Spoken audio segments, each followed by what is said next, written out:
Arestado ang isang lalaking umano'y tulak ng iligal na droga matapos magpositibo sa ikinasang anti-illegal drug buy-bust operation ng mga otoridad sa Barangay Fuyu, City of Ilagan nitong ika-27 ng Abril.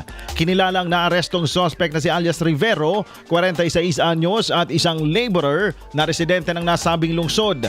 Sa ikinasang operasyon na kumpiska mula sa suspect ang buy-bust item, 1 sachet ng hinihinalang shabu na may bigat na humigit kumulang 0.1 grams na tinatayang nagkakahalaga ng 680 pesos. Buy-bust money na kinabibilangan ng tunay na 500 peso bill at 1,000 peso budel money, cash, lighter at isang motorsiklo.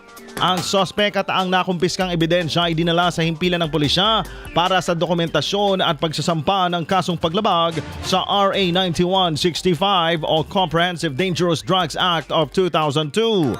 Patuloy ang panawagan ng kapulisan sa publiko na makiisa at maging mapagmatsyag laban sa anumang uri ng kriminalidad, lalo na sa illegal na droga. IFM News.